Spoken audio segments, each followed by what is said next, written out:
3, 2, 1, 0. Let's start.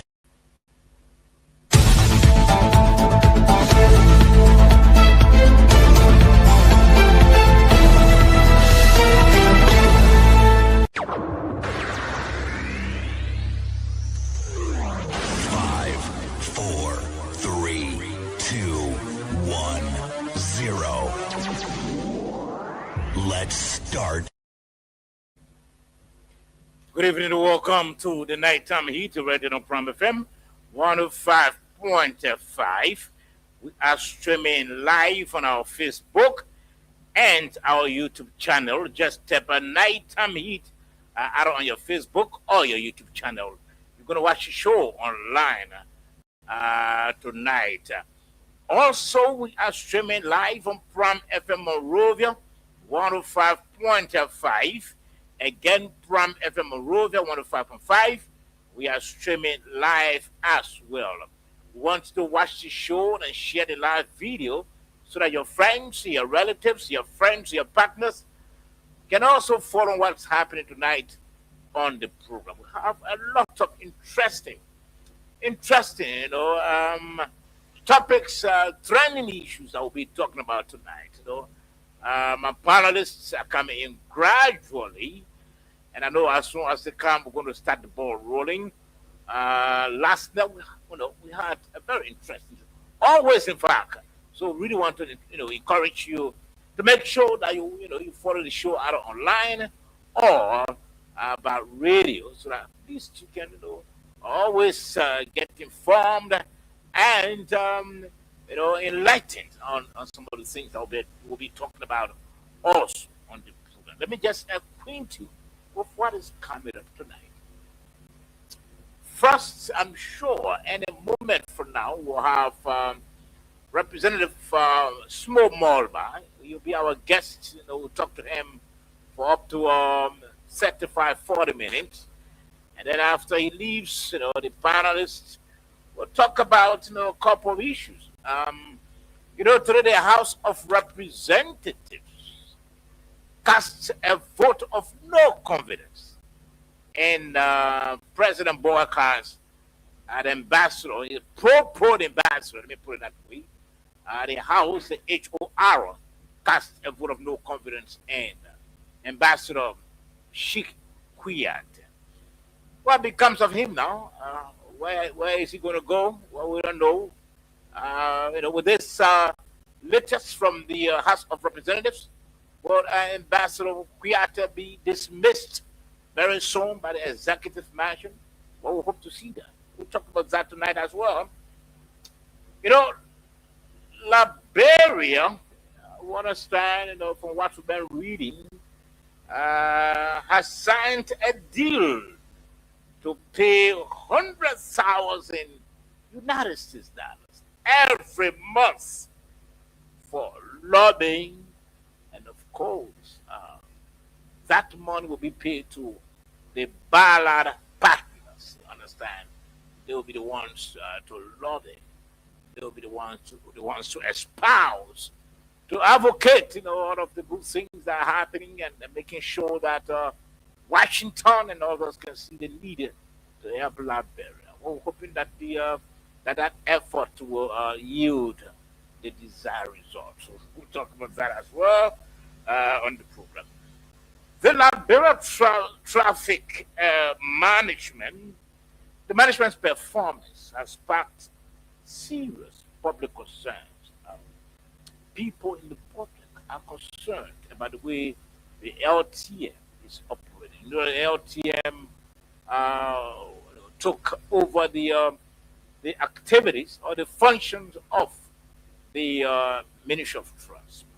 Before that could happen, there was this noise from some transport employees who thought that they would have been laid off, they wouldn't have the job to do. The fact that the government was outsourcing the statutory mandate of the Ministry of Transport to the LTM. Now the LTM is doing work, but people are still concerned about its performance. If time permits, the Senate wants a review of the National Port Authority agreement with Medtech, CTN, and APM terminals. Why? Because the Senate wants to look into reports of escalating fees. Those companies are charging a lot. People who are doing business, breaking in their goods, they continue to cry foul. And so that has claimed the attention of the Liberian Senate. So we're going to talk all about that tonight. Let's welcome you, David Benedictus Erasmus Nambu Tower. Welcome to the program. Thank you, Saba, as usual, and a good evening to everyone. It's always a pleasure to be here. I'd like to say hi to our technical team in the background, making things possible. To my fellow panelists, I say good evening. Okay, let's welcome Mr. William, Desmond William. Welcome. Yeah, thank you, Sabo, and let me say good evening to our precious followers. Like I always say, it is because of them we are here. The right to access to information, it is fundamental. It is their constitutional inherited right. So, obviously, for us as journalists, our responsibility is to have the citizens informed. So, doing so is an honor. So, I'd like to say it's always great to be back, and it's great to contribute to the national discourse of our country. Okay, thank you. George, my namesake, you were not here yesterday. Thank you. So, I a know lot of you, things happening. yeah, you were inundated with a lot of Forgive me. office job. It will be talk tomorrow.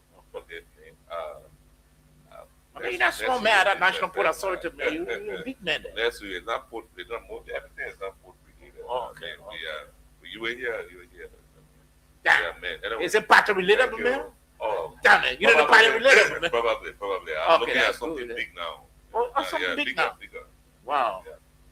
So, You're about to be appointed as assistant minister? I don't want to minister position. I want to be minister proper. Minister proper? Yeah. Which are the minister, man? Yeah, the president with it. Anyway, good evening to our listeners, our many listeners. I want to say thank you. These things are intended to inspire the program, to make the show look good. Yeah, I want to say thank you for always following us, watching us. We know most of you know better than us. We say anything you can call, you tell us, educate us, because we learn from one another. To my colleague, I want to say good evening to you. I see Mr. Sandy and my other colleague. Representative Small Yeah, Ball. Honorable Small Ball coming on. So we're fighting that. I couldn't move into the gateway already. Yeah, thank you to our technicians. Thank you. Okay. Yeah. Moses, let me welcome you to the program and give you this breaking news. I'm sure any moment from now, our colleague George Kennedy will soon go to replace. Okay, let me hold that breaking news, Moses.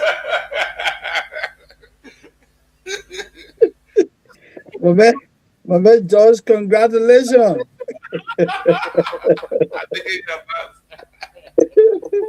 My man, anything is possible. Don't give up, my brother. Anything can happen. I want to say hi to all of you, Mr. Target. Guess what, Moses? Yeah. The man is about to go replace Daniel Sandow, man. I think it would be better for the government. I know. That would be a good replacement, Yeah, But I want to say it's a pleasure to reconnect with all of you, Mr. Tagbed, Mr. Desmond, our crew in studio, Mr.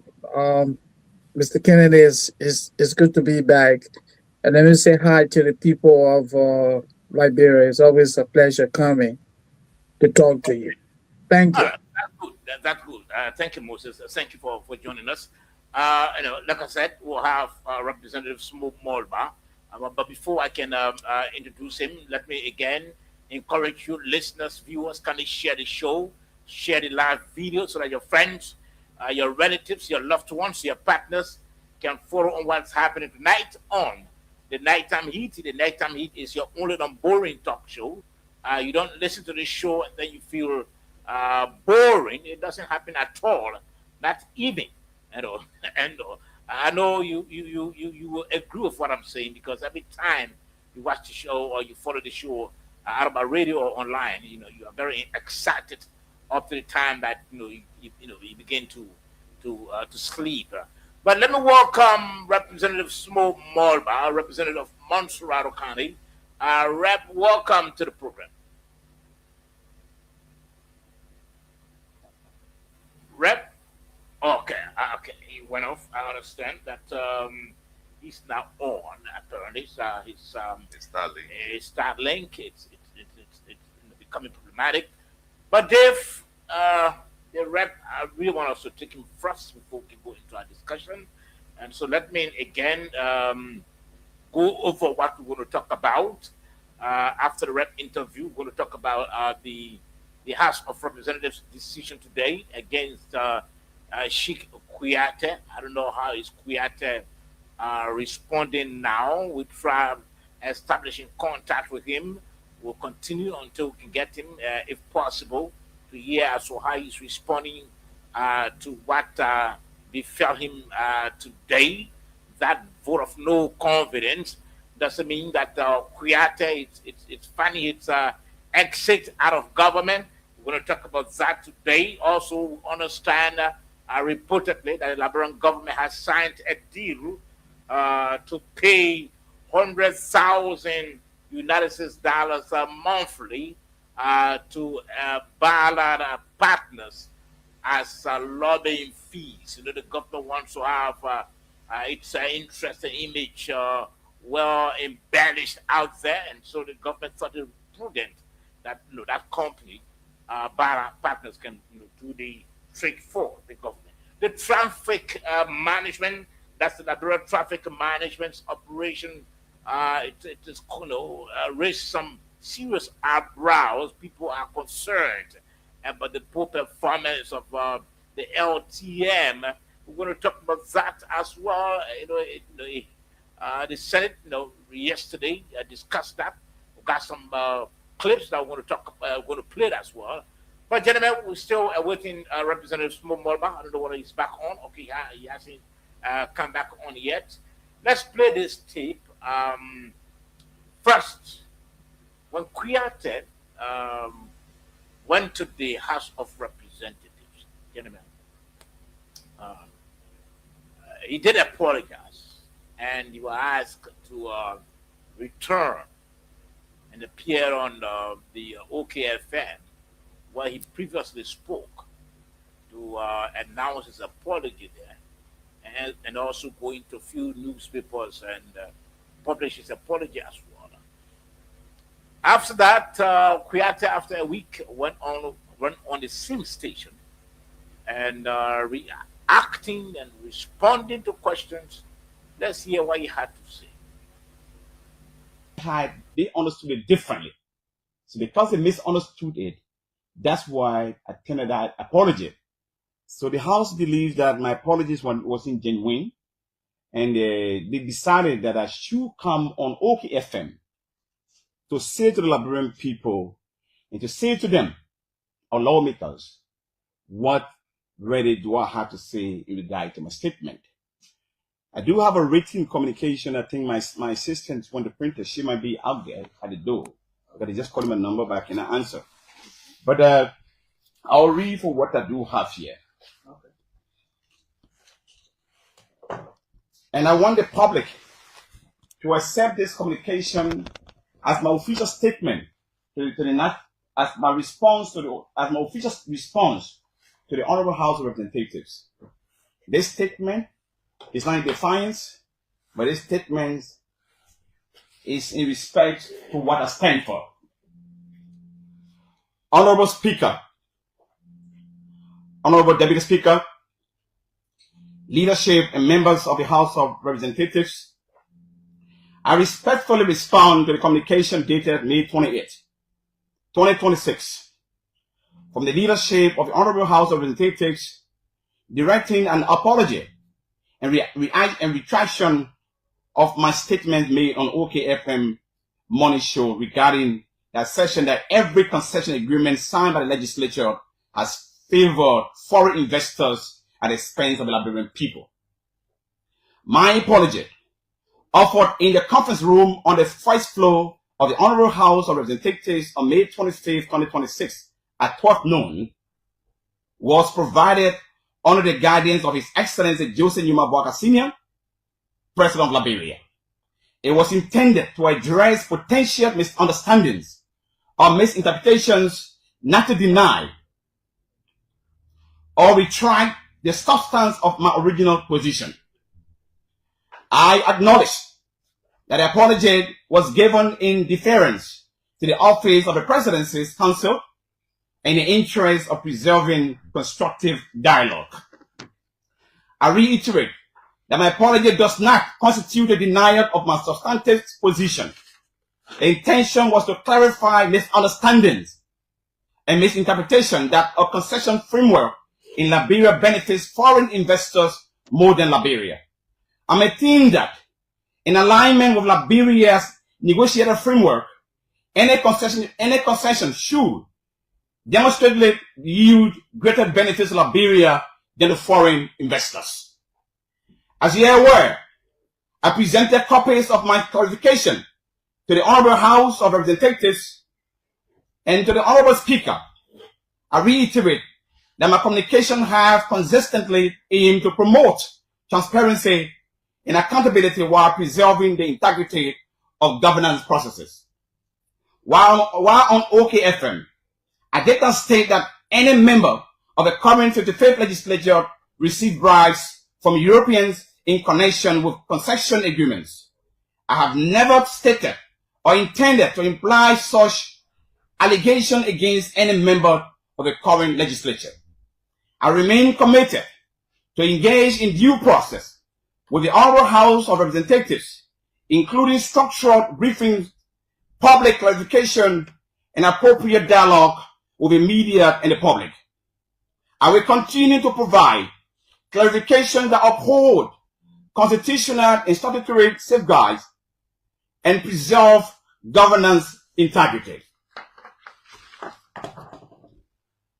Honorable Speaker, Honorable Deputy Speaker, our esteemed members of the legislature, let us use this moment to clarify, rather than to seek for apologies for any misunderstanding or misinterpretation of my substantive statement. Our shared responsibility is to ensure that Liberia's natural resources become a blessing for all Liberians and for generations yet unborn. My pursuit is for Liberia to gain meaningful benefits from its God-given blessing, lands, and natural resources, aimed at the prosperity. Okay, that was Sheikh Kuyate after he was asked to apologize by the House of Representatives. He appeared on one of the local stations, and that was what he said. So he didn't apologize as the House wanted. Now let's go to we'll welcome Representative Smumolba, but let's go first to the this session today, and on that basis we'll begin the interview with Representative Molba. Let's go to the session today quickly. Studio guest on OKFM. Asana walked out from the studio. We both spoke to each other, and I did ask him, quote unquote, how was his studio appearance? The Ambassador Kuyate answered, I did, quote unquote, I did not apologize and will not apologize about my statement on the social media about the HOR. This statement was in the presence of many OKFM studios employees and guests. It was very disgraceful and shameful.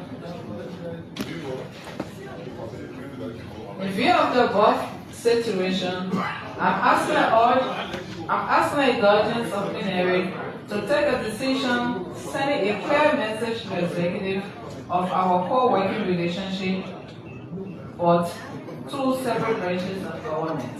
Respectfully yours, Honorable J. Clarence C. Banks, Representative Electoral District 2, Grand Bassa County.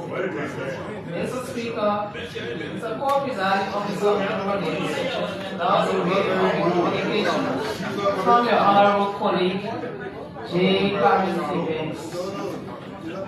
Thank you, Chief Jack.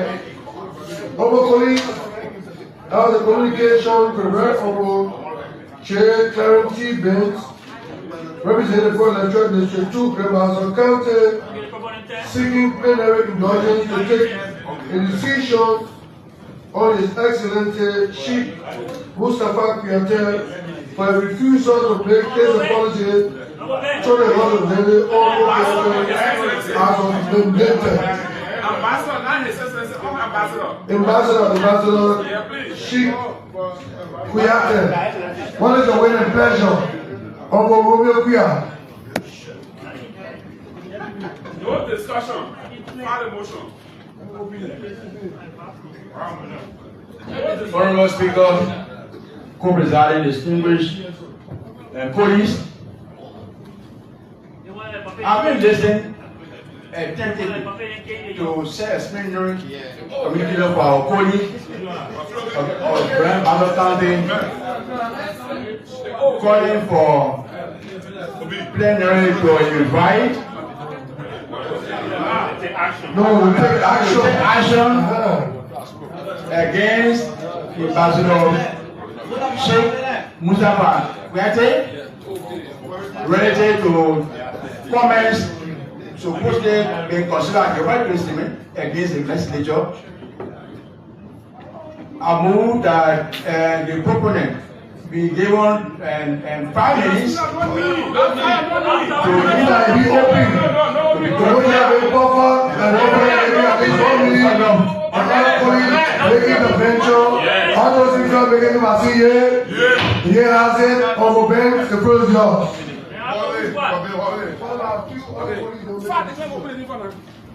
Mr. Speaker, co-presiding fellow colleagues.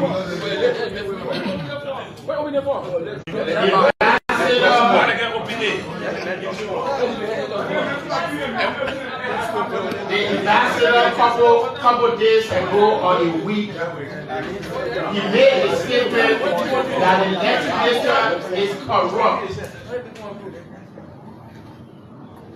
I don't think at that level in government you should keep a separate branch of government that we are corrupt.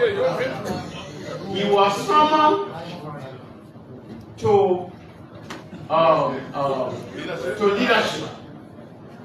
We asked him to apologize. He made some comments in leadership. And we also asked him to go on the air, to go to the studio. Also, we asked him. Information is not. Information is not. Okay, we ask you to apologize.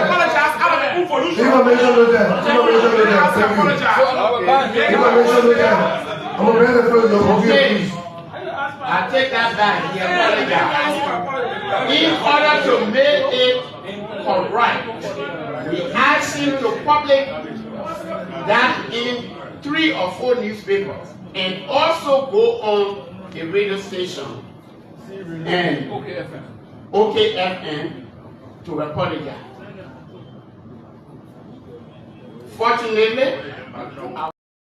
okay, so gentlemen, I think we listen to the lawmakers there before they could reach the decision to cast a vote of no confidence. Now, we have Representative Smoke Morba, who was, I'm sure, in this session today. Okay, he's off again. Maybe his storm is bad for him. But a vote of no confidence has been taken against Sheikh Kuyate. If, what is your reading? What is your understanding? Do you think the decision taken today by the House of Representatives, do you think that decision was justified? Yes, absolutely, it's justified. The fact of the matter is that Sheikh Kuyate has been absolutely consistent with his utterances when he appeared before the House of Representatives. The first thing he said, his apology at the time was as a result of an agreement with the executive, the President Walker, and the numerous of President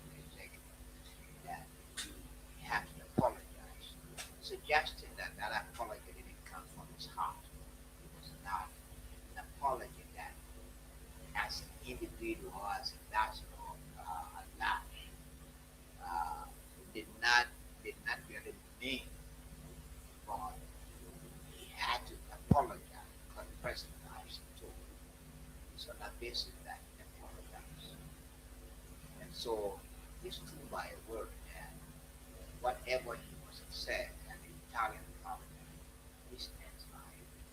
And that is what is acknowledged in the members of the House of Representatives. And another observation I have is that she created and accused members of the legislature, specifically the House of Representatives, of being corrupt, taking bribes before and passing into law session. And what I expected was that I thought that members of the House of Representatives would have actually, to provide evidence of his allegation that they took bribes. But instead of asking to provide evidence, they actually apologize. And she created herself who was supposed to have said, "Oh, I can apologize, but I can lie, but I can prove what I said, that the guys are in the habit of taking bribes for fights in the session." He didn't do that. So, you remember the last that I admire his tenacity. I mean, the fact that he was brave enough to have engaged the Italian parliament and, speaking out without fear or favor, that the members of the House of Representatives haven't been doing good to the Hungarians, signing the concession agreements in favor of foreign investments or foreign partners, and the detriment of the Hungarian people. And that, if I were him, I would have stood by my word. The fact that I have all the facts to justify what I'm saying. But for what I see, the latest his latest position suggests to me that he's a coward. Okay, so let me go there. Yeah. Now, you said something that I want us to look at. Yeah. That I want us to talk about. Sheikh Kuyateh initially was invited by the House of Representatives. Yeah. Having held a meeting with the president in the presence of the Minister of State, the president did ask him to apologize. And the Minister of State accompanied him. And there, he apologized. So what I'm sorry. And so he was asked to return on the airwaves and apologize there, and also publish his apology in some local dailies. Now, when he appeared on on the station in recent time, he didn't apologize. He said he stood by what he said. It was misunderstood. Now, I asked the question whether the action of the House of Representatives was justified. Because if Kuyateh did say that, look, I stand by what I said, it means that he has proof. Don't you think it would have been appropriate if the House had again invited him to say, look, the fact that you came here and you said you were going to apologize, but then on you changed your mind, and then you indicated to the public, to the country, that you got evidence that concession agreements here that are passed, and they are passed as a result of some exchanges. Now, we want you to provide the evidence. Then to just cast a vote of no confidence. Don't you think that decision was justified or not? Well, I would say that decision is, again, it's a difficult question. But I can say that if I were in the House of Representatives, I would have guided my colleagues in terms of demanding evidence from Sheikh Kuyateh. The fact that he said he stands by word suggests that he has evidence. Okay, let me hold you there. And it is that evidence that we would have demanded from Thank you. him Let me hold you instead there. of passing Let me upon hold you confidence. there. Mr. William. Yes, sir. Again, the same question. Do you think the decision taken today by the House was justified? Especially when Kuyateh said he was misinterpreted, well, he was misconstrued, and of course he stand by what he said. Do you think they were hasty in taking the decision that they took? Well, it is not a matter of being hasty. It doesn't matter about when or how long it may take to act. It's about whether they are acting rightly. And so basically, if you look at the treatment, being mounted on Ambassador Sheikh Kuyate, I will categorically say that was unfair. Yeah, the vote of no confidence, I think it was unfair. And it is unjustifiable. It is unjustifiable in the context of fair justice, because you cannot vote, or better still, declare a vote of no confidence into an ambassador simply because he have expressed his independent view about how on governance issues about our country, especially looking at the way concessions or concessionaries are being designed and are being adapted and approved into law that become bounding on our people as an individual citizen. Now, this is a hypocrisy injustice. It is a hypocrisy injustice to the fact that, let's ask ourselves, is it Sheikh the first person to have ever accused the House? No. Does the House only take decision or mount punishment on people who are non-member? Is that fair justice? I said no to that. There are a lot of reference instances ranging from 2019. You had the election of Yeke Koluba. He accused not just the entire House, but the speaker the then speaker Buffer Chambers of immense corruption. What did the House do? Nothing. In the very same 2019, the late Mihiso Rice into peace, Late of Lawrence, John Yeke Koluba accused the national legislature of corruption. You get a list going on. Even recent Musa Hassan Belete, call for the host to be audited because he holds the view of a lot of things that he thinks, in his opinion, that are not just right in terms of public accountability, and therefore the host should be audited. All these kind of assumptions, all these expressions have been casting a whole lot of public perception about the House. This is not the first time, but let's see this from another angle. Let's ask ourselves, did what the ambassador said, is it true or false? Or is it a half-baked criticism towards the... Let me take you back to the question I asked you earlier. Mm-hmm. Mr. Kuyate was asked to apologize. He went back on the radio and said he was misinterpreted. In fact, what he said, he stands by what he said. You get what I'm saying? I get it. Now, the House decided to cast a vote of no confidence instead of asking Mr. Kuyate to bring forth the evidence. Don't you think the decision taken by the House was somehow unjustified today? Very hasty. And that is what I said. The decision was actually unjustifiable, because if on our criminal, jurisprudence, when a person accuses an individual of corruption, it is required upon that person who is making that allegation to provide the pieces of evidence to sustain his claim. So it is applied not just to ordinary citizens, but it is a constituted law. It is constituted. That book, that when a person accuses a person, that person who is making that accuse is on obligation to provide the evidence in court. So therefore, the host would have done the honorable thing. So, Honorable Sheikh, yes, he have accused us. Okay, in fact, what really showed that it was the current 55th National Legislature that Honorable Sheikh was even accused, because if you go back to his audio, he spoke in generality. All right, he was not very specific as to the specific national legislature or the 55th, or better still the 54th. He was not talking about. He spoke no national legislature, can do this and all that kind of stuff and things like that. So why the Senate should be offended about that, because he was not specific as the House of Representatives. He said the national legislature, or even if you have said so, does that imply that it is the 55th national legislature he was talking about? Okay, let me hold you there. George, let's get your version of this. Sheikh today suffered a vote of no confidence from the House of Representatives for the statement he made against them. Although he still insists that he stands by what he said.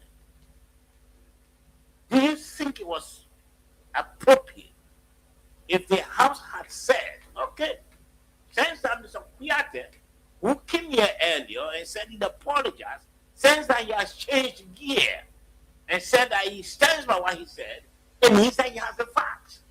Let's read some of it. I would describe the members of the House's decision today as legislative heavy handedness. What they did today was not give Sheikh due process.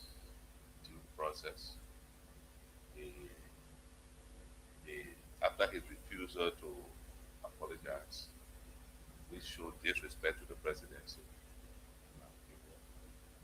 We should have invited him again to ice him to accuse his evidence. I know the legislature is not a vote, but it's a quasi judicial process. When they have their own rules, they should have, utilize their rules, because the legislature has the right to invite any citizen, even private citizen, if they make any statement that seems to be contentious. Because there are two branches of government that have contempt power: the judiciary and the legislature. So since, in fact, Sheikh is from the executive branch of government, an ambassador at large, who was accompanied by the Minister of State for Presidential Affairs, and went to that House chambers and apologized in his behalf, the minister, and he apologized. It means that it was the voice of the president. And he left, he went back to the radio station and said, "Look, that apology, I made it to respect the president, but I stand by what I said." It means that, in my mind, it means that he had evidence to show he should have been re-invited by members of the House to be questioned as to what evidence does he has. Look, sometimes, and this is what sometimes some people say, leadership, you don't act on emotions. You don't act with the heart. You act with the head, the brain, control. You have to say. Mr. Sandy there is a mental health specialist. I know he will speak to this more. When you are angry, you don't take decisions. You have to calm down before you do, because every time you are angry, you decide to take decisions, you may make a lot of mistakes that you may regret those mistakes. Sometimes you will say, if I had known, what if I have cooled down before doing this? That's why even personally, when I get angry, I can keep my mouth shut and walk away and try to give chance. So in essence, you are saying that the House did apply heavy-handed. Yes, against Sheikh. Sheikh in this matter. In another word, is it? Do you call it an abuse of? Well, I'm very careful of the words I use. It could be considered by some people, which I won't blame them if they say it was an abuse of power. Yeah, I won't blame them if they say, but I won't say so. I feel that they either on their emotions, they just decided to take that action. Okay. Moses, let's hear you. Moses, now, do you think, Moses, from what you heard and what you know about the whole Sheikh Kuyateh's story, judging from the decision taken today by the House, were they more interested in casting a vote of no confidence than wanting to know whether Kuyateh has evidence? Because he said in a plain blank that he stands by what he said. Let's hear from you, Moses. Look, I agree with Mr. Kennedy. The lawmakers acted impulsively. They acted in the moment. They were angry and they took an action without giving it a second thought. The initial communication to the ambassador was to appear and provide clarification. That was the initial communication. You said we are corrupt. Come and provide a clarification. The man went to the Capitol. He was never given the opportunity to provide the needed clarification. He met with the president. The president said, when you go, apologize. The Minister of State said, apologize. He got to the place. Everything was manipulated. The apology, I would say, was coerced. And this was his apology. He said, if you felt offended by what I said, The key word here is if you felt offended by what I said, I apologize. He did not apologize for what he said. He said if you felt offended, it means that he's staying in defense of what he said. And the man still maintains that. So, like Mr. Kennedy was saying, what they could have done today was to re-summon this guy and say, hey, you said we are corrupt. Where are the facts? If the man doesn't bring the facts, then you can take whatever punitive action that you want to take. But it says that the man go on the radio and apologize. Apologize in the media. What is he apologizing about? The man made an allegation. And legally, when someone accuses, the burden of proof is on our person. Now, another clarification that we need to make here is this.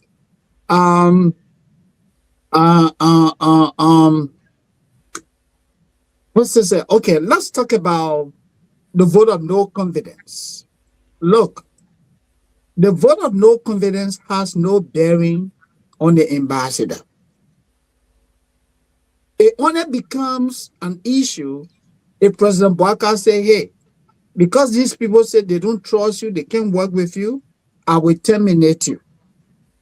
But if the president chooses to ignore the House of Representatives, Kuyata will still be ambassador.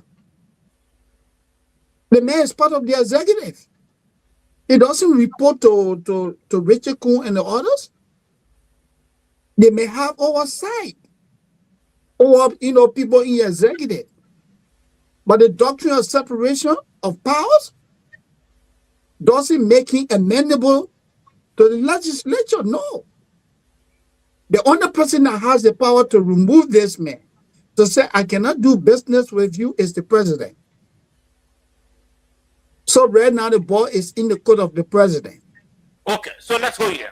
Let's Yeah. go here. Okay, yeah, one minute. Yeah. So additionally, I recall, you remember, that happened in the case of Miracle. When members of the legislature cast the vote of no confidence in Miracle, Madam President Ellen Johnson became as city mayor of the city. Yeah, surely. And in spite of the legislature's vote of no confidence, Miracle still held on. Yes, granted that happened, but now this is the situation. Let me put it this way. The ambassador, the proposed ambassador, as you call him, in fact, held a meeting with the president prior to his appearance. Yeah. Now, he was asked, like he said, by the president to apologize. He went and did. He apologized though, but then he was asked by the lawmakers to go on the same radio station, apologize there, and also publish the apology in some local dailies. Now he changed gear. Today, he has suffered the vote of no confidence.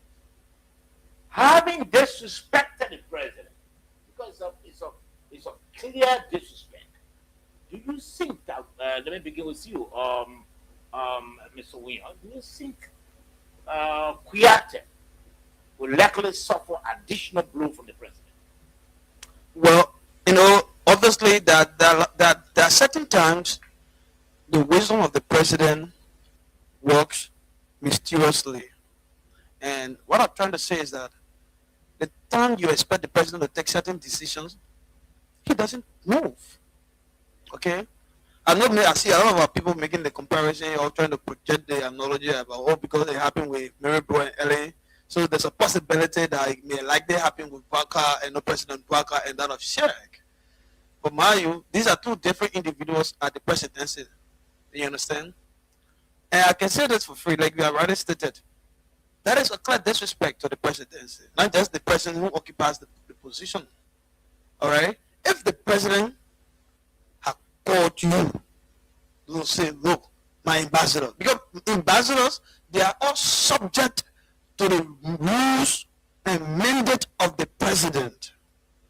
So if the president have called you, who is your direct supervisor and employer, say, oh, look, Mr. Ambassador, I need you to apologize to the Honorable House. Because the president may have told him based on the relationship that currently exists between the two branches of government.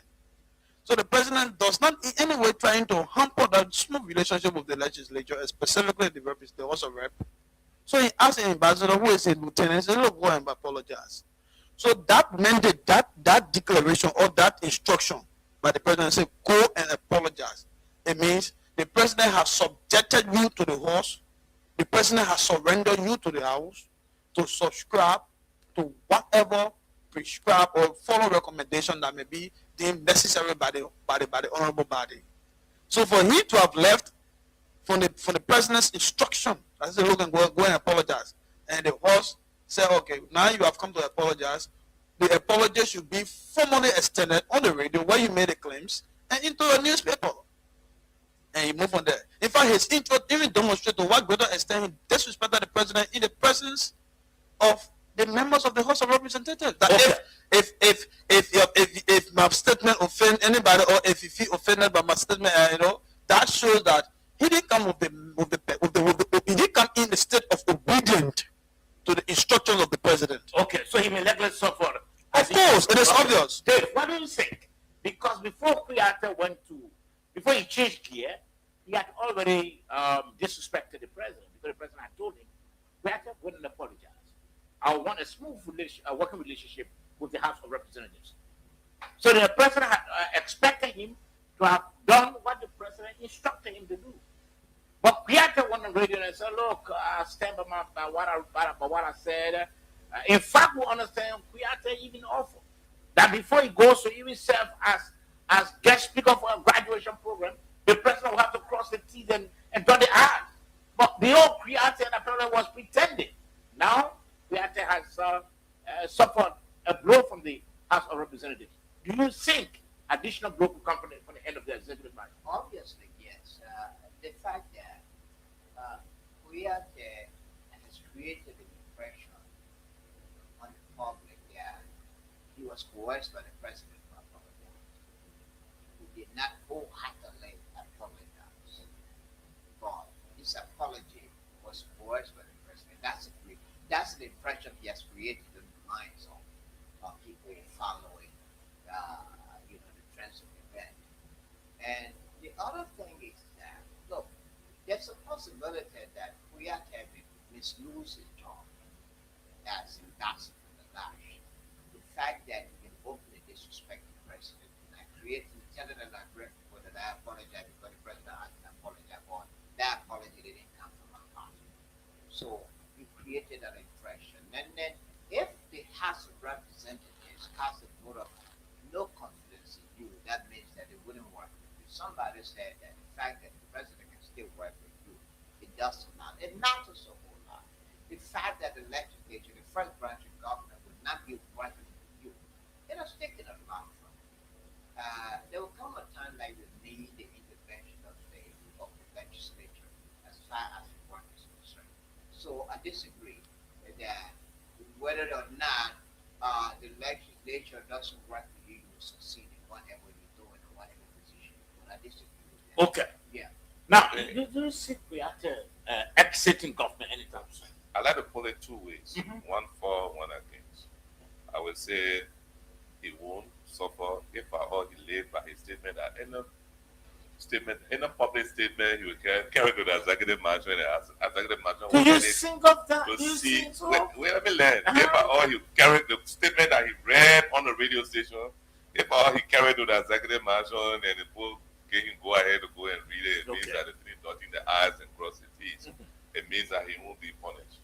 But if at all nothing of such and he went on his own and wrote while he wrote, he could face some presidential punishment. It may not be dismissal, it could be suspension, it could be some action. And I want to, I'm sorry, Mr. Tagbai, I want to speak to somebody who don't know confidence. A man who the House of Representatives has already passed a vote of no confidence in, you think the president can suspend him?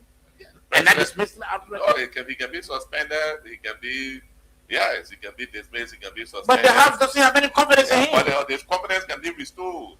This is crisis. The people disagree. Right now, they're not friendly. They could become friends. In politics, There's a man who has seen a dent in the character of the House of Representatives.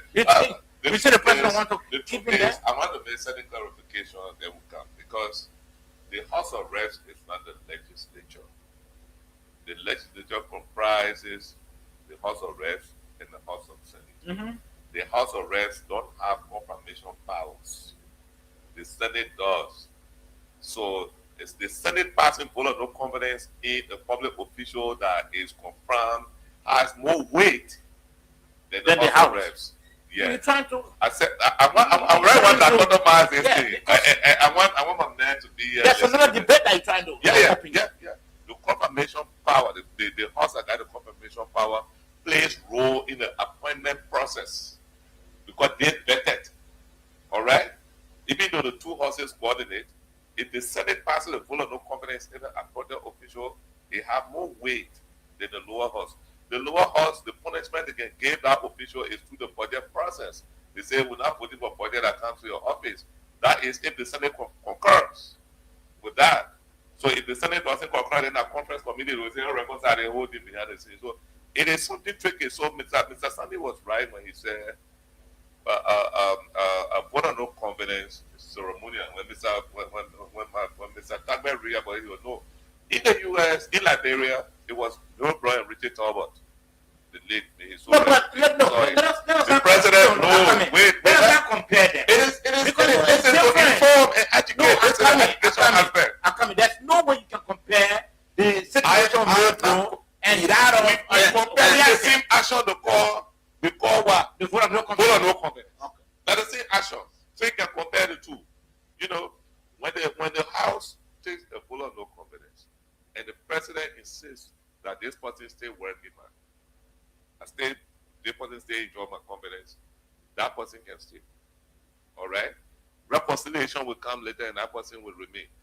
But if the legislature say, oh, we don't want this, and the reconciliation does not hold in the presidency and want to hold, the legislature can act through budgetary appropriation of knowledge. Just a point of information. And the reason why I do not want us to make this, comparison as a classic example to the context under which we are discussing. This case, we're discussing about ambassador who is representing the country image out there. And more to that, the president of our country has called an individual, have instructed him, say, look, go and apologize. So the case of Mary Brother you're referencing, as I was saying, it's different. The president Eli called Mary Brother go and apologize to us. Excuse, you know this thing. We're not so be arguing here like okay. When somebody is found guilty for insulting somebody, another person, that insult, that guilty is guilty. We're talking about vote of no confidence, the impact. You can go, you research the impact. Most of them is ceremonial. Okay, let me wait there. So it's not about Moses in that case. Moses. It's about the context. The situation concerning Kuyate. Kuyate is going to bed tonight with a vote of no confidence on his mind. The House of Representatives have cast that, and they said they don't have any trust in his ability to serve as ambassador anymore. Now, ambassador for the country. Do you think Kuyate may likely suffer similar blow from the end of the executive mansion? Because initially he was asked to apologize by the president, and he did, but then later on changed gear. You think he's on his way out? Well, look, this is what Mr. Kennedy and I are saying. The future of the ambassador, his fate is now in the hands of the president. He's the appointing power. He may choose to say, look, this man told me that, look, Mr. President, I stand in defense of what I said. And I told him to go and apologize. If you listen to the ambassador, he said the president said, go and apologize if they felt offended. He said that's what the president told you. And that's what he did. He said if they felt offended by what he said, Then he apologized. And then let's even look at his statement. This guy did not make reference to the 55th legislature. There's no reference to that. He said he spoke in general. It was a blanket statement indicting parliaments, legislature on the African continent, how concessions have been passed over the years and the people don't benefit. That was his statement. He didn't say the House of Representatives. He didn't say the Liberian Senate. He cited a previous legislature before the 55th. He talked about the Salif administration. So now these people are coming to punish him. They say, oh, he's making reference to the legislature. But there's nothing that says that hey, this man was making reference to you. It was a blanket statement. And before I go sober, let's be honest here. The records are there. The evidences are there. Is Richard Cook a man of integrity? The people who are punishing this man, don't they know that they are corrupt? The records are all over the place. Let me stop there, my brother. Yeah, so I just want to provide a point of correction. You know, when I listened to Big Brother Moses Sunday when he said, it's squarely left in the purview of the president. Granted. But someone, let's ask ourselves, this is the same president who has instructed a young man to go and apologize. So don't you think if for any reason that Ambassador Sheikh believed in what he said, he wouldn't have convinced the president at the time he met with the president. So look, Mr. President, I don't think there's a need to go and apologize. This is what I said by my statement. Mr. President, don't you think that is rational enough for me to stand by my statement? You know, you have a conversation with the president. You didn't just appear the president, remember you. In fact, Coach go and apologize to the host. It was not how the case, it went. All right. Yeah, Now, Let's not be listening to the president. go ahead. Someone, I heard Moses say that the records are clear that the legislators or the legislature there's corruption there or the legislature are corrupt.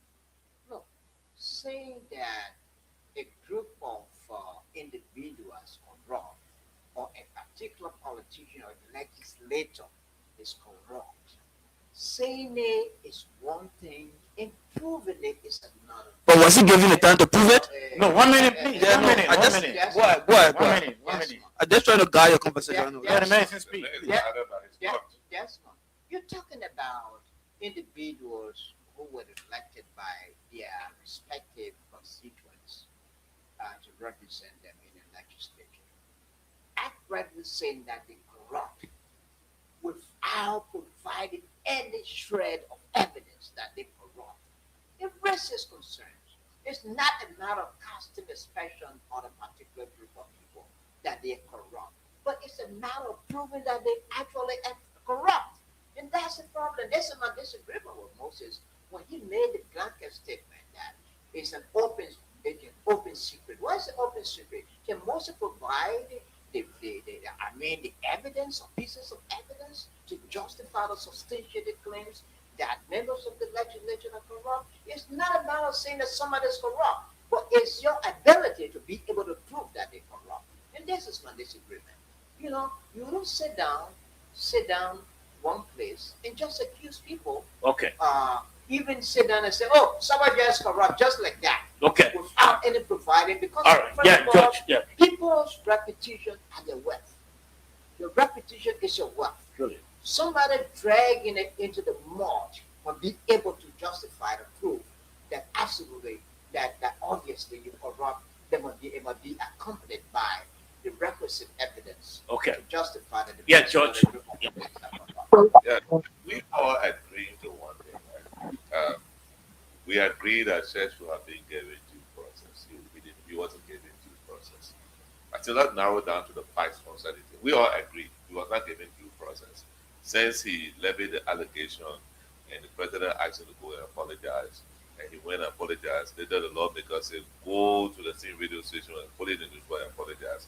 He went there, he said he can't do it. We agree that it's a disrespect to the president we also agree that he should have been summoned to prove, because the Kwasa judicial system in the legislation. So power. You just invite the man to provide the evidence. So he cannot provide the evidence.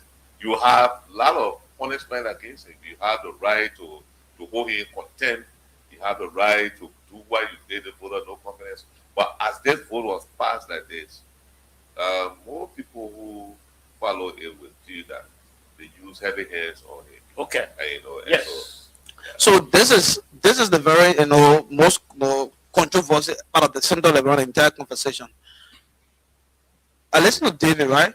You cannot, under our jurisprudence, on a criminal investigation system, when a person is accused of corruption or whatever allegation, it is bound upon the person who is making that accused to provide in court.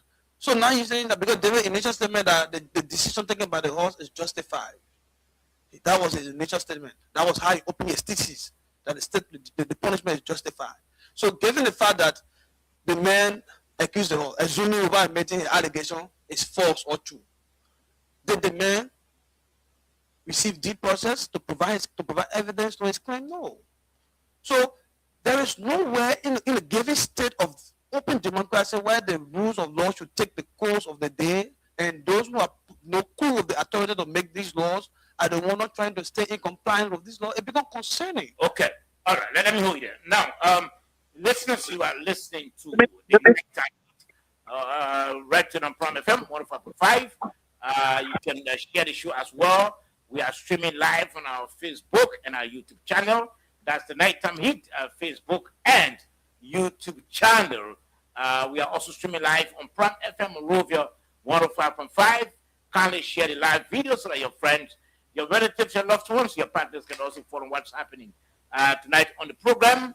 I'm sure we'll also be going into, when we're transitioning, we'll go into the latest information that our government, it's about paying some 100,000 United States dollars to a group called Bala Partners to carry out some lobbying for the government. We'll talk about that.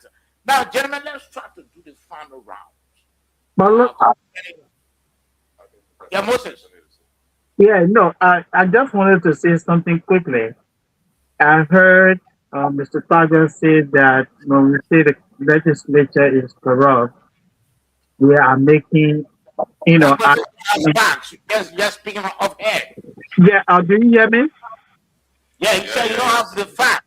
Yeah, you said we don't have the facts, right? So I'm saying to him that he says we don't have the facts. But look, Mr. Target, the word corruption, the definition is not limited to taking money.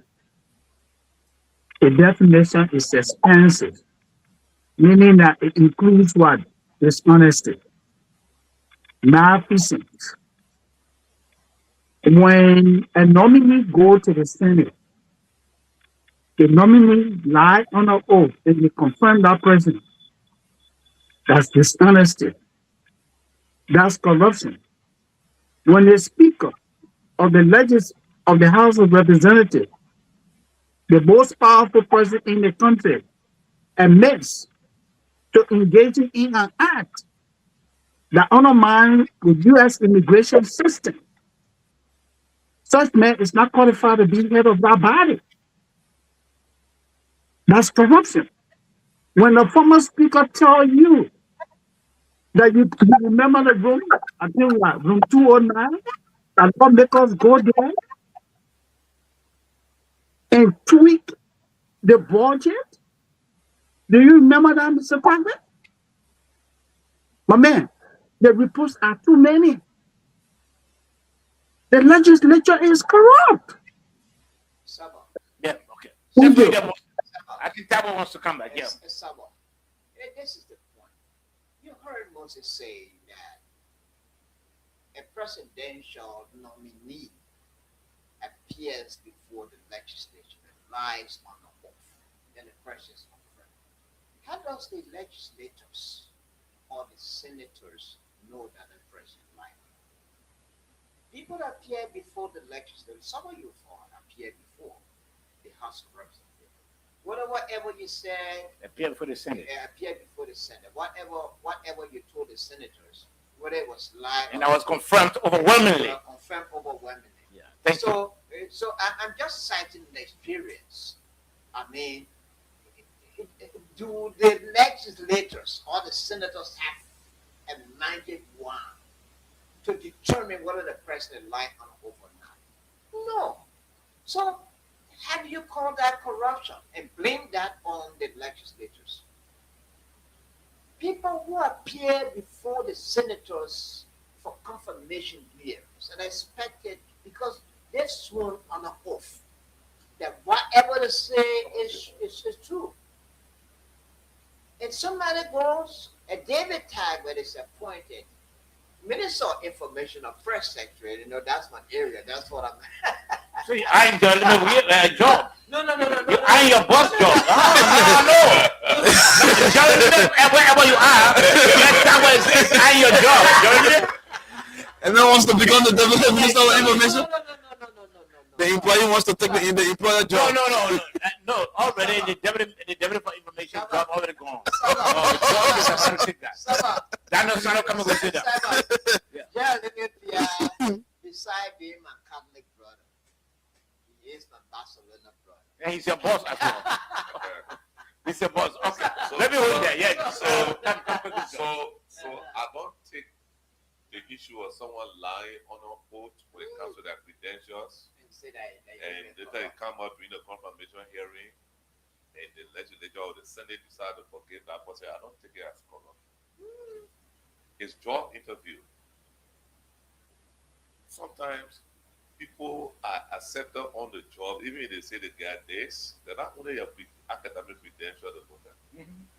If we just tell them, say, "Oh, we'll give you this job," but we'll be watching you because he didn't say the truth of it. Got other qualities I think with me on this job. So it was not made the legislature collect. I mean, it was not made the Senate corrupt in that manner. Other things I will not speak to it right now. But Mr. Sandy, you got your business. I come, I say, "Look, I got." You looking for an accountant? I say, "Look, I got BSc in accounting, Mr. Sandy." Okay. Probably you go check behind me. I don't have the BSc, but you got 5 AA. Yeah, I got AAs, and you find out that I can really do the job. You say, "Man, why you gonna lie to me on your credentials? You got good character, and you can do the job, but you don't have BSc. Why should you say you got BSc? I will get the job. I'll be eyeing you. It does not mean that you will give me the job. You corrupt. No, but you lie on the oath. Yeah, you lie on the oath. It's punishable. Thank you. Right? It's punishable. You can punish the person by either denying them the job, or by you making them to pay the fine or whatever punishment under the law. Okay. All right, so gentlemen, please, very shortly we'll transition. So, Mr. Tyler, take George quickly. No, we have to transition now, Moses. Okay, let me Moses, 1 minute. Okay, yes. I want to do last round on Sheikh Kuyata's issue. Now, gentlemen, Kuyata spoke. I'm sure not only his capacity as ambassador, but he spoke using that protection under freedom of speech. He didn't expect that, what he said, would have maybe angered the House of Representatives. And Kuyata being a loud speaker and an advocate coming from the background, he believes that his freedom of speech should be highly protected. Now, Moses, let me begin with you on this one. Do you think what has happened to Kuyata paints a negative picture? Because we have 3 branches of government, but they all coordinate. If they all coordinate, they work together as a government, paints a negative picture of the government in terms of protecting the freedom of speech of a citizen. Let's hear from you. I agree, Saba. What happened today at the Capitol has serious implications on free speech. This man spoke his mind. The person he worked for has never come publicly to say, I disagree with you. A group of people that he doesn't report to directly came out and said, hey, come and clarify your statement.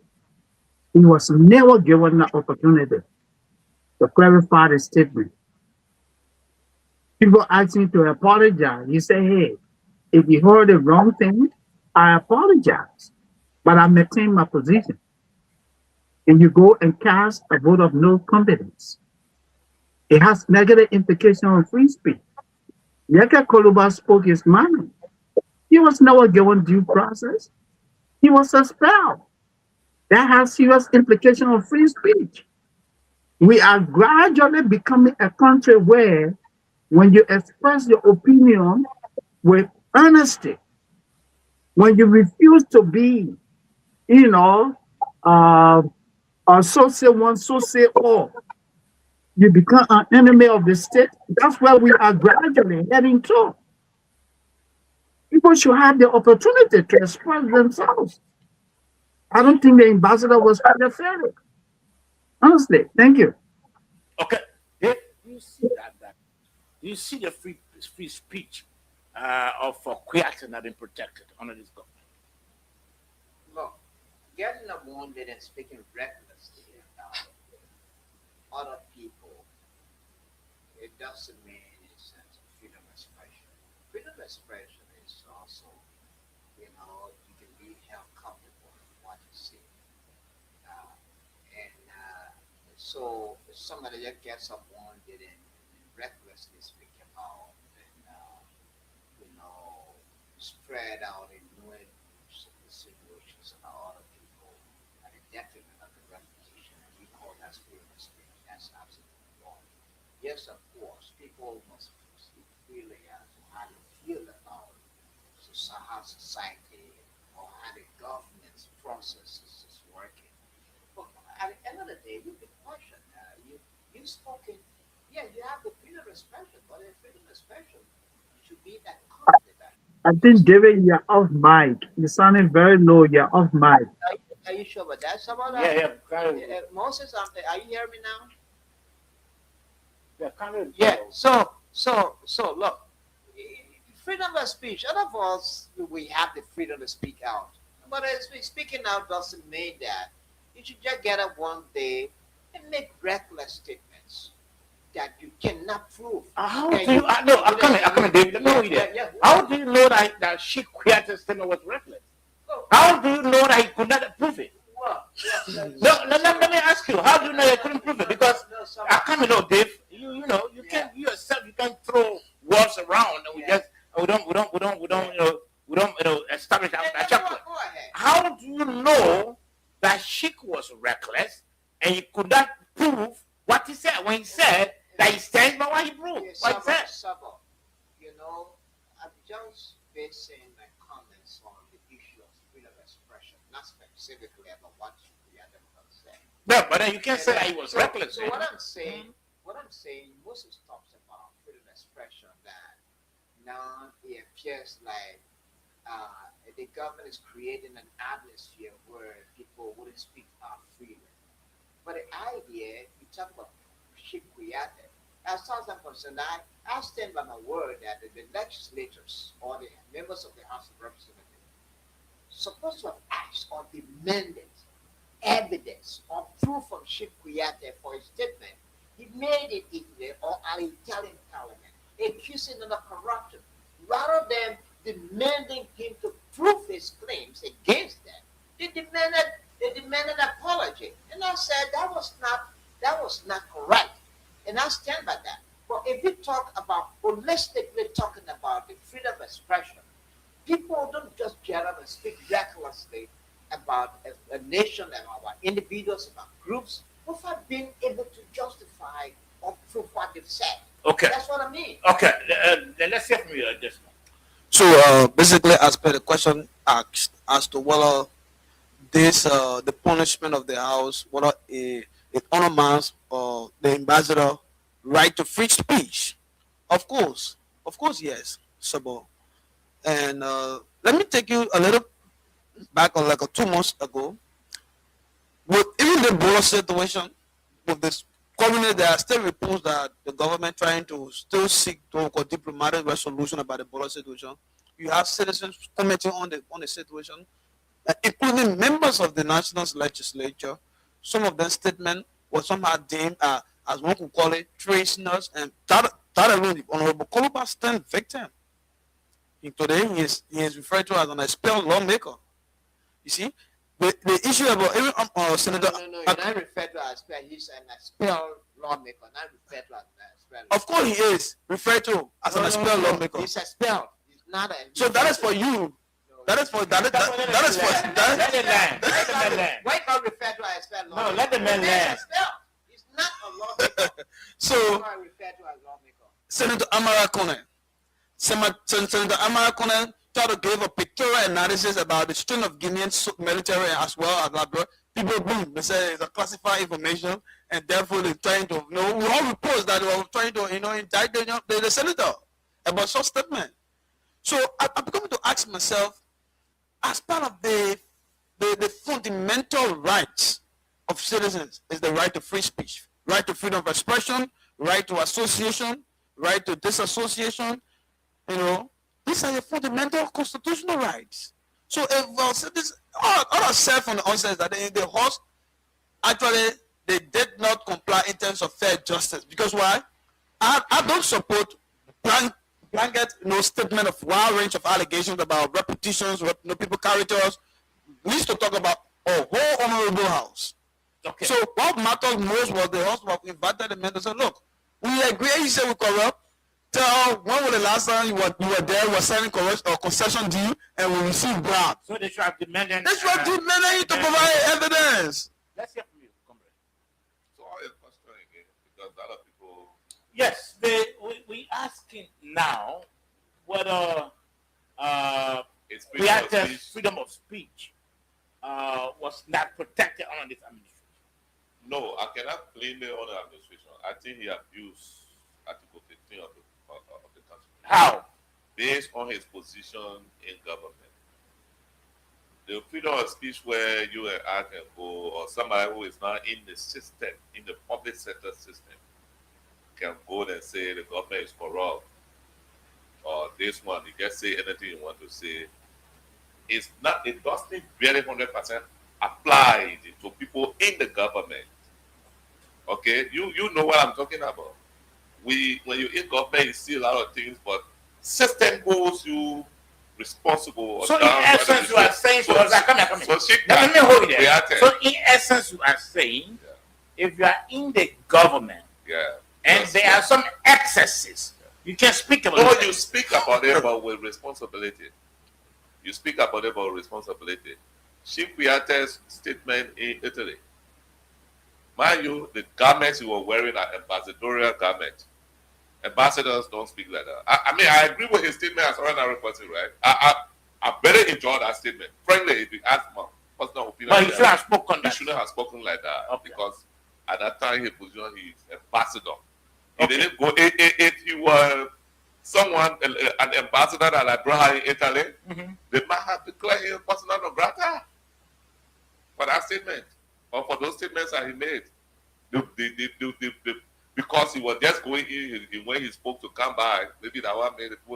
Nobody know what diplomat didn't know the person by the Liberia based on the comment or the statements that he was made. He made that. So at the end of the day, when you are in government holding top positions, you have to be mindful how you speak. Your freedom of speech limit, as mainstream journalists will look at, as mainstream journalists, you will see it's not the way it looks like when you are in the system. Anybody who works in the system will agree. Okay, gentlemen, let's transition quickly. Yes, someone tell before transition. I think I don't want to inject this clarity. I believe Mr. Kennedy was actually referring to the public code of conduct that prohibits, certain public officials for not doing certain things.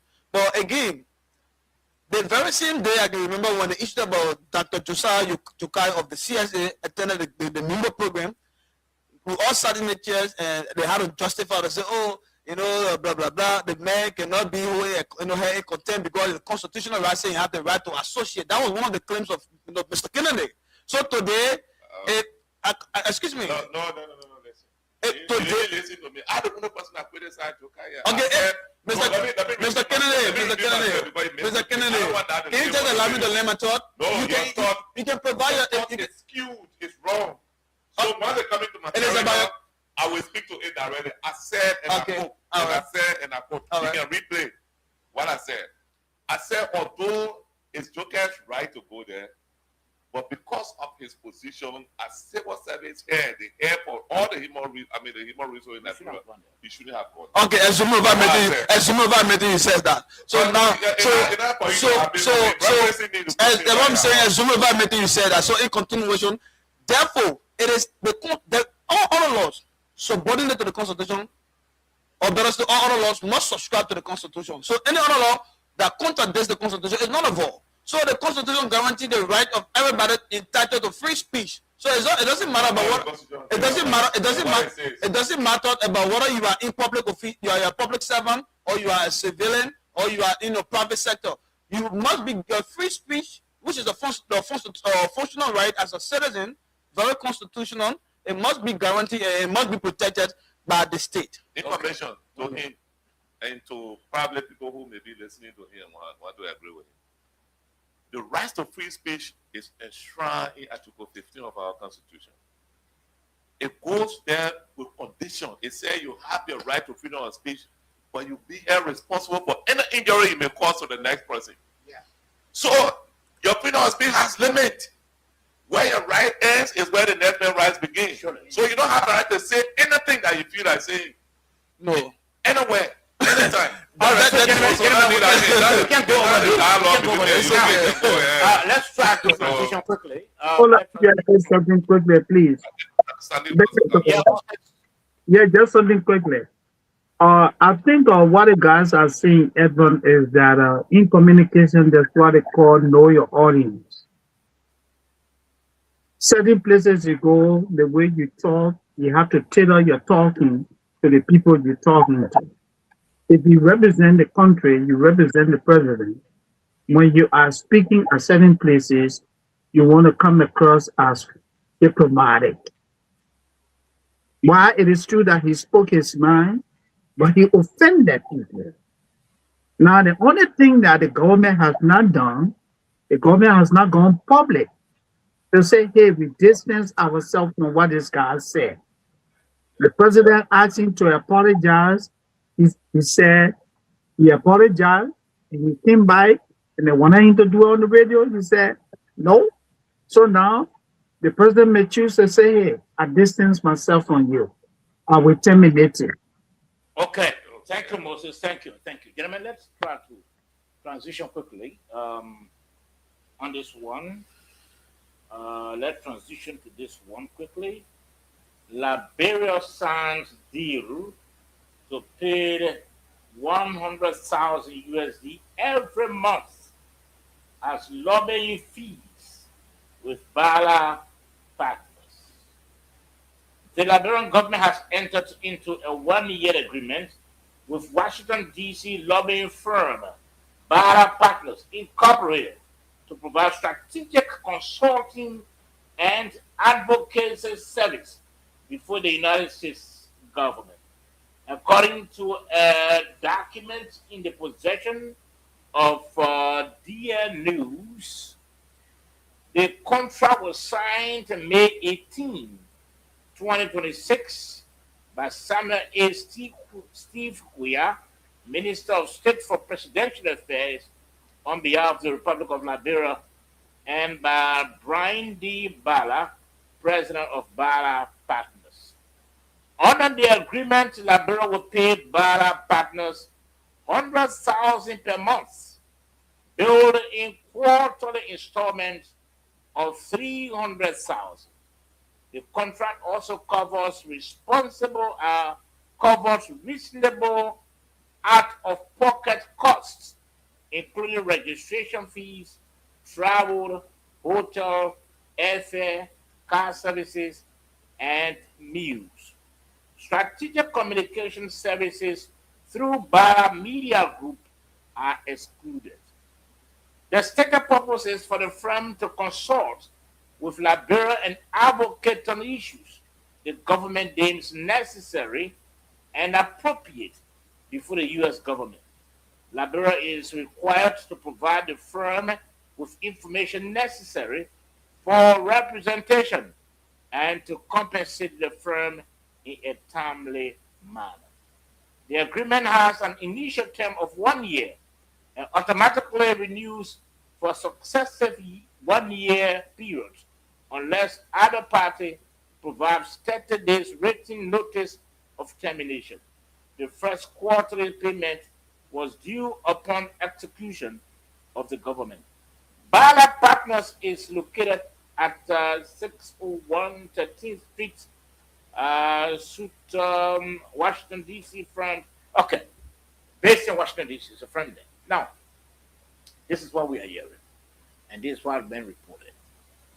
The government has entered this contract to pay Bala Partners the 100,000 every month to do lobbying. Let's hear from you. Is this what is your thinking about this? What is your reading? Is this necessary or not? George, let me give you. It is. From my experience, because I remember even the Madam Salif regime spent more than 200 million on lobbying fees, information, all that. So Madam Salif didn't we should do it also. No, it's important to have lobbyists to reach to not to moral equivalence. That's where it's coming. No, not moral so equivalence. Because Madam Salif I'm coming to the fight. We've come to rescue. Even Charles Taylor. We are getting 100,000. 100,000. Even though our lobbyists in Washington, even Tomaha lobbyists in Washington. It is. I think Mr. Sandy will speak to that. It's a normal thing, and it needs to be again. It needs to be transparent to stay, because you're not going to leave from here as president and say you're going to America to go see Donald Trump. That meeting got to be planned and scheduled. People got to be there working on the ground to organize, plan a particular meeting before you go there. You're not just going to leave from here. Sometimes other countries, there are other superpowers like China. You just fly from here and go to China. You need people to set it up. You need. I know all of that. Yeah. Are you calculating the taxpayers' money? $1.2 million. $1.2 million. 100,000. 1.2 million. What are the costs is a bit higher on that. But I think if all the return is good, it's not bad. What returns do we expect? Okay, so lots. You see what happening from Washington. What have been happening between Liberia and Washington? It's very, very clear. So we're paying for that as well? Oh. You think? So this not the first time that we're paying lobbying? The invitation the president of Liberia got to go attend the U.S. Africa Trade Conference. So we pay for that? You did just war? I'm asking, did we pay for that? It's not about paying for it. It's about making your case. You getting a friend to make your case that you are prepared for it. People got to be there to talk about it. Even meeting can be arranged. Spend 100,000 every month. It could even be small. When electricity is not correct. It could be. Electricity issue is not based. You say it's justified. You say so you are spending money that challenge can give you money. Let me hold you there. No, that should be based on your governance style here. It shouldn't be somebody talking for you. Let me hold you there. Let me hold you there. So no other country about it performing better than you on MCC. Yeah. So basically, the first thing about it is the OD who have the PPCC. That's one aspect. I'm looking at this from the first transparent aspect.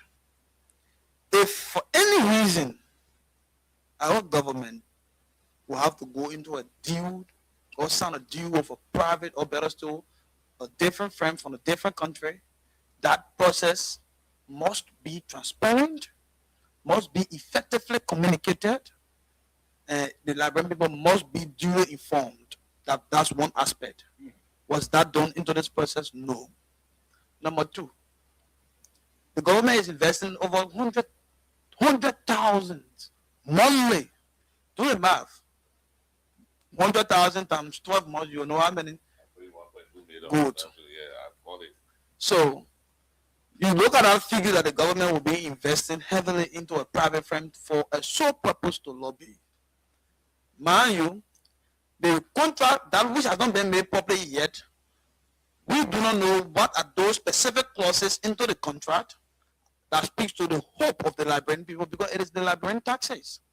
As to whether if you don't produce chief, because the idea of lobbying, not just to lobby, is to get a dividend. The lobbying must be able to produce investors' interest to come to invest in our country, create job opportunity for a lot of our Liberians so that Liberians can get employed, so that our economy can grow. We have not seen the contract. We don't know whether all of those indicators are being displayed into the contract. That is another conversation for another day. Now, let's ask ourselves, with our little over 30 foreign missions we have around the world, how many of these missions are being funded, when I say funded, effectively funded, well equipped, furnished, well accommodative for our staff, for this ambassadorial staff? How many of these ambassadors? I was just reading a report from Front Page Africa of 2024, where there have been about few ambassadorial staffs over 15 ambassadors of our country have been receiving salaries over months. Just 2 weeks later, after that report was issued, the Ministry of Foreign Affairs gave a disclaimer. But let's ask ourselves the real hard questions as to, is that timely? I said no to that. That is another aspect. Why? We have not signed. In fact, we never had a BARA partners, and the country has received MCC. They have been selected for MCC Compact. That's wrong. We never had these BARA partners, and the country has gotten elected as a non-permanent member at the United Nations Council. That's two. We never had these BARA partners, and Liberia president had the time to have a presidential dinner with Trump, of which he was, declared as the best, that's the best president of Africa who spoke the beautiful English. We never had a BARA partner. All of these great things have been happening with the American government.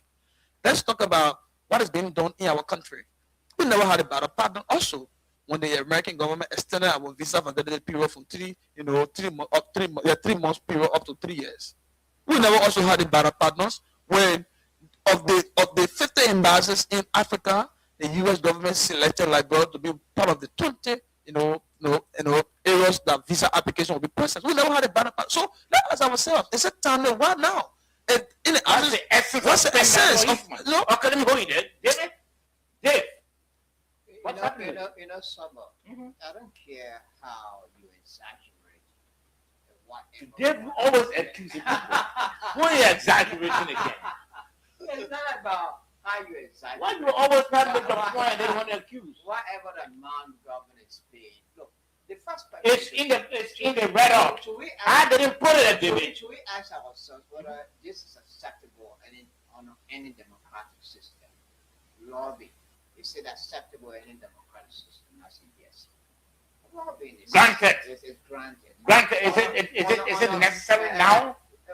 Who determines? Is it timely? Who determines whether it's timely or necessary or not? It's the government that determines that. It's not something. When you still have Dave, let me hold you there.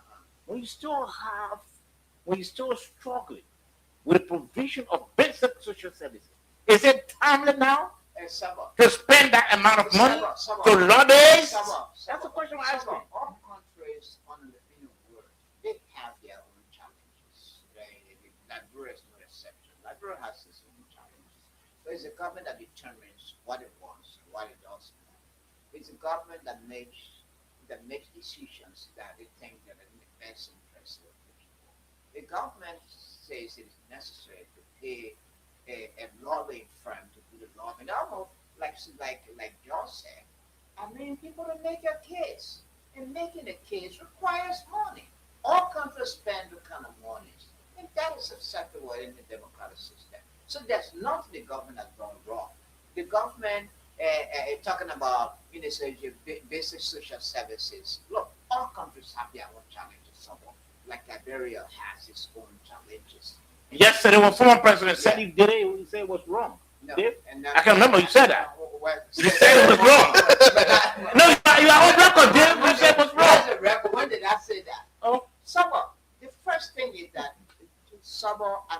knowledgeable. I've been following Liberian politics for quite a long time.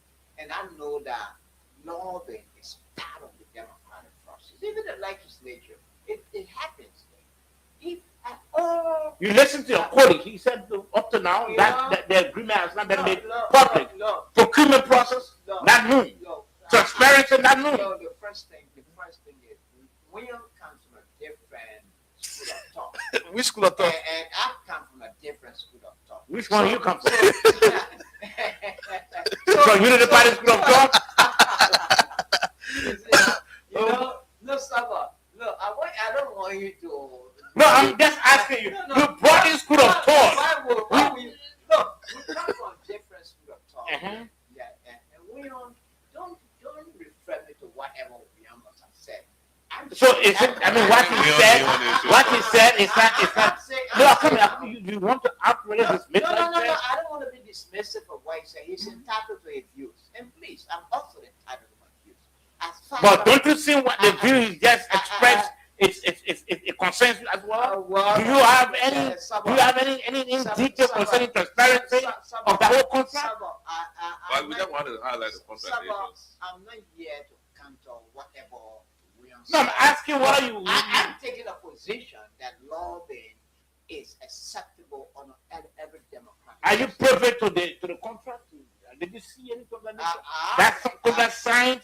Reported on May 18th by Steve Semsikwe. Some of the fact that the government has come up with that decision and agreed or decided to pay such an amount you support that to that firm. Government knows why though. Those who in the government they're not absent-minded. They know what they want. They know what is good for the country. Had it not been in the best interest of the government or in the country or the ordinary Liberians, I don't think the government would have decided. Let me hold you there and go to Moses quickly. Moses, let's hear your version. Well, when you enter into a deal, especially when you are low on cash, there are a couple of questions that are asked. What do we as a family stand to benefit? And if you are spending more and the benefit that you are accruing is limited, then you need to give that a second thought. But let me also say that it is important to have lobbyists in Washington, D.C., because you need people to unlock those doors for you. You don't have people coming from the foreign ministry and trying to make all those arrangements. You need people to work on your behalf. But can we do it at a cost that would be a little bit more affordable? Because you listened to the LDA man yesterday. I mean, so I just couldn't wrap my head around that. That you have one picker that is assigned to 2 counties, and you are spending $100,000 a month. Is the addition adding up? That's where I want us to look at this. Mr. Tagban, let's look at the number from this perspective. You know, if you live in a 1-bedroom apartment, your rent is costing you $20 US, and you are struggling to pay that, but every time you go to the club, you are spending $30 US. The question that comes, what's wrong with me? How is this affecting my life? And that's the challenge with Liberia. We have too many issues that need to be addressed, but we are spending more money on our wants than our needs. That's it. Okay, that's what. That's where I differ. That's where you differ? Yes, we just in the United States for funding for the President Challenge Campaign. We say that in Monrovia we don't have office there. We say that we don't have lobbyists at the Monrovia. We say we want to vote the same on $500 million. In fact, we win the whole money. And we say we hold $1.2 million, and and allow $300 million. What kind of sound person can think like that? Why are people speculating? This lobbying something else? This and that. Let's sit down. Let everybody sit down in that bureau and see what you're getting. Nobody come here to come talk about. Say they give you equipment. What's going to go build this? And mind you, like I said, I wanted to clear. These kind of arrangements, they're not PPCC thing. It's purely diplomatic. We should not kind of narrow the discussion to petty. When you talk about looking at contract, PPCC not there to sign this kind of thing. Though. Okay, now let me hold you. Yes, Yeah, because 30 seconds. Okay. Go ahead. It's not. This is not something that you say you go import these rules that PPCC have to go to something. No, it's not it. This is diplomacy. This is diplomacy. This is not So just that money should not be accounted for. when man should not be accounted for when it is budgeted for. So you think if the contract is it's not clear when Okay, let me hold you. Let me hold you. Yes, Mr. William, and this is where I strongly disagree. All right, there is no contract in the wake of good governance that will not be made public to the public. So the out of it justifies, excuse me. What's on the thing made? You gotta know about June 4. Then you say not to the public. Hello, listen. Hello. Why are you narrowing this to your No. how do you know about this contract? What is the contract online? How much do you know about It's it? all over online. Where? Tell us how much you know. Tell us How much you know? How much? Yeah. You read it. What you read are the it. indicators? Even You if hijack. I were to come to say I didn't know, but you read the contract right here. No, that was a report. He read a report. I mean 1.2 million per year, 100,000 per month. 1 minute. 2.2 million. 1 minute. You get compared to So about do me justice because that was in Friday, guys, and hijacked my time. Well, just this. So hello. No, this is the thing. This is the thing. This is the thing. This is the thing. I don't do show. 1 minute. Okay. Yeah, go ahead. Go ahead. I don't do show that Mr. Kennedy, who is a good supporter of good governance, will support the fact that because there was a media report. Because why you read so, but it was a media report. DA News, you quoted DA News. It was a media report. Is that a contract DA News? I come here. So what are the indicators into the contract? How many? From somewhere that is credible. So you posted it, right? So you are still speaking out of assumption. You are still speaking out of assumption. You too. So this is why I default strongly. Yeah, 1 minute. On a contextual. 1 minute. 1 minute. No, 1 minute. No, 1 minute.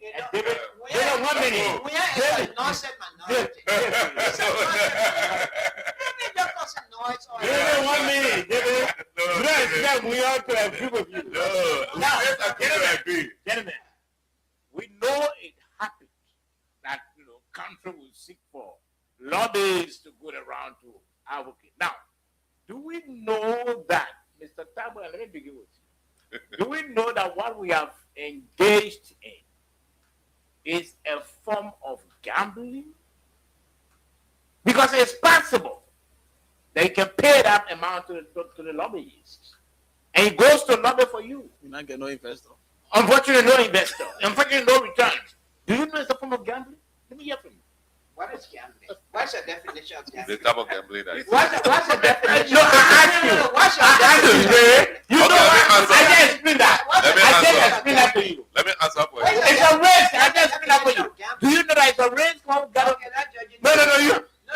Judges who are not. So this is the thing. Nonsense minority. Wait. Let judges speak. You know. Wait. Nonsense minority. Wait. Oh, somebody enjoying the conversation. You're laughing, right? You know.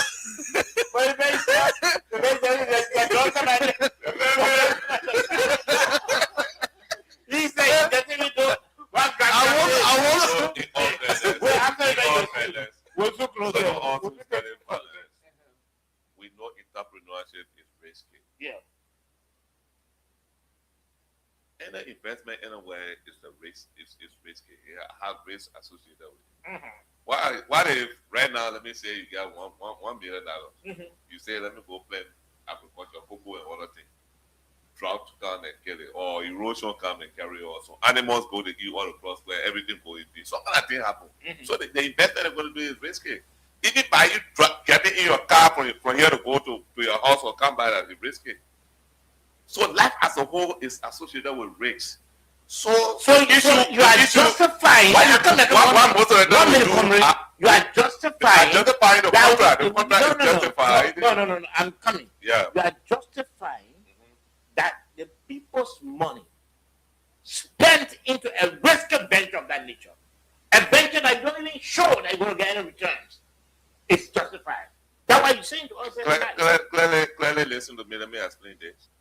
Why? It is justified if the people elect their leaders that they trust. They put their money in their name, in their hands for them to use on behalf of them, and they are using it properly, opening roads, building infrastructure, doing this for them.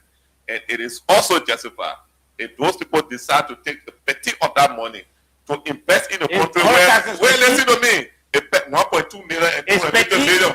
1.2 million is are you that going to get because you already passed the compact. Okay, the report. But it's So someone in Washington. So this is where I continue to strongly disagree. You can even weekly disagree with Mr. Kennedy, okay? You never had a body partners, and you were selected for the compact. Thank you. You never had a body partners to lobby. Your visa validity period has been extended. Thank you. You never had a body partners to lobby. You're among the 20 countries that have been selected for the process of visa application. You never had. So excuse me. You know. So hello. So this is it.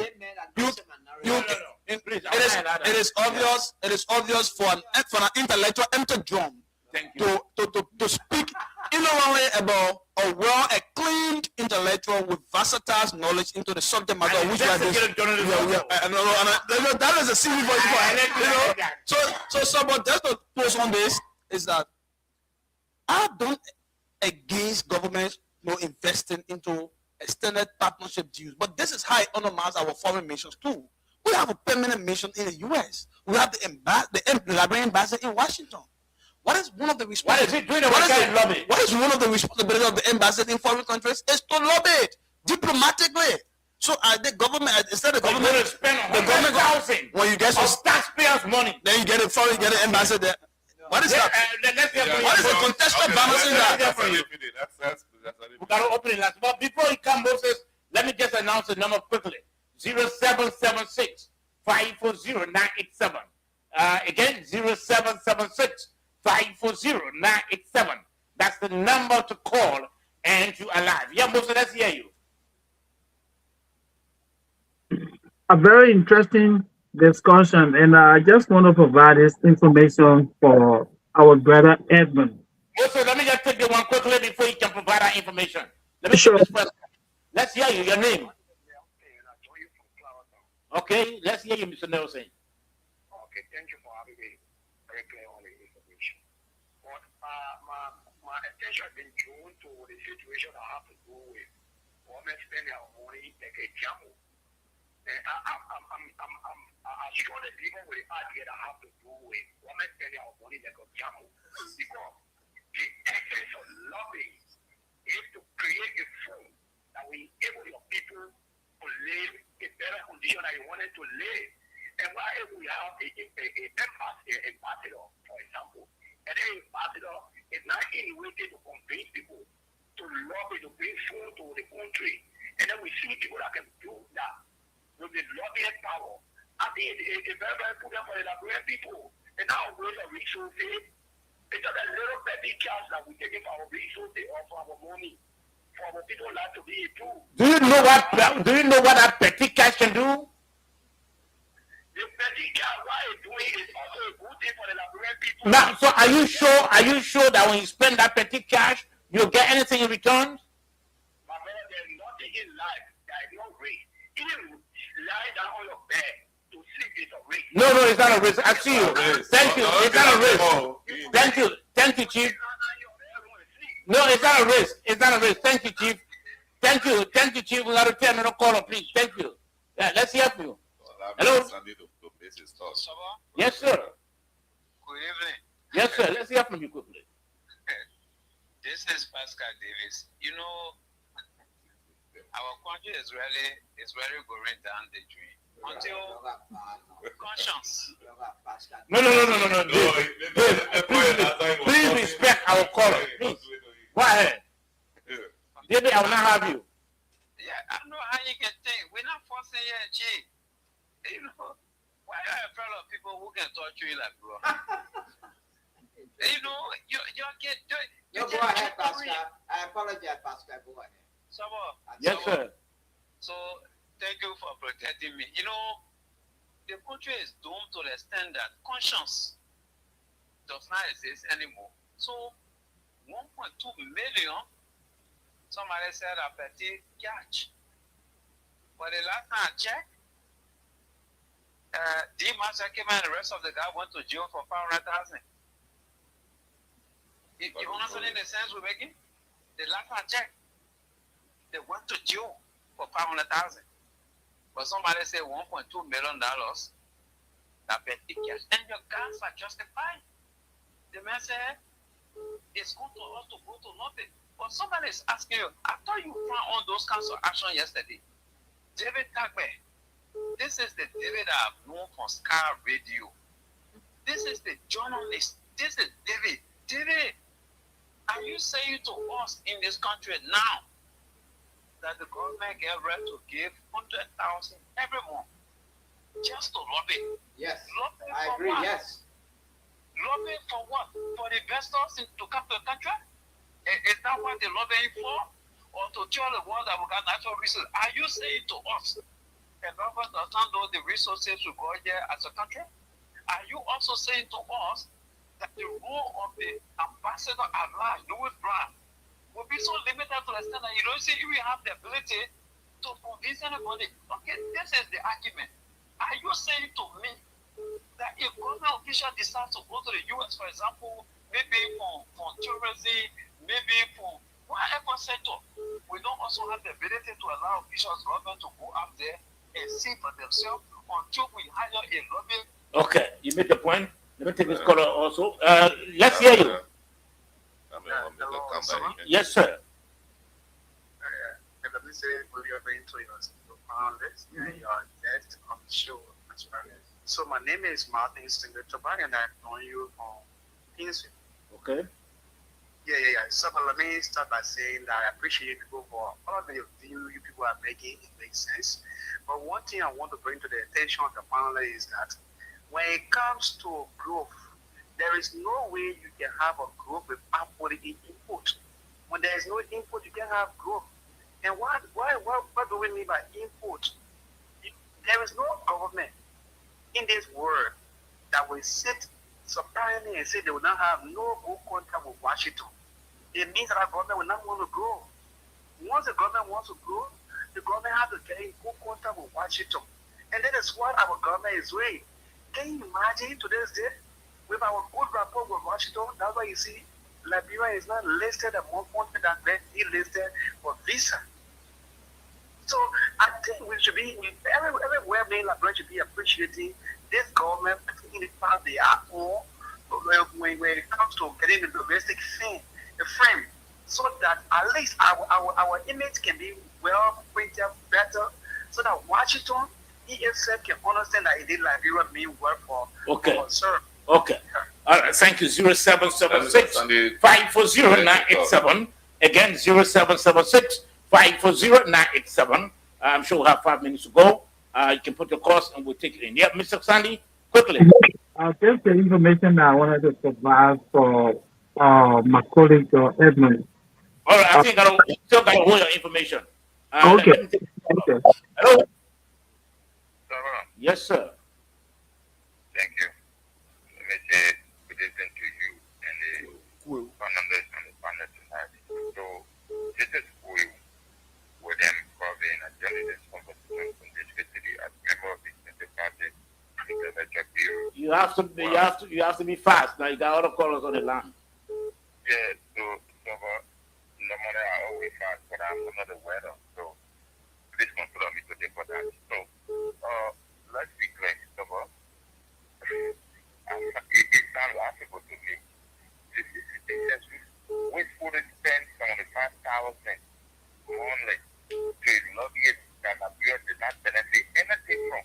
So they wanted to criticize the 100,000 that appear is benefited from. So I don't know the comparative analysis that they using. So you just saw in Africa only 20 countries were selected by the US, right? That now visa processes can go on. Today, Nigeria is included within the 20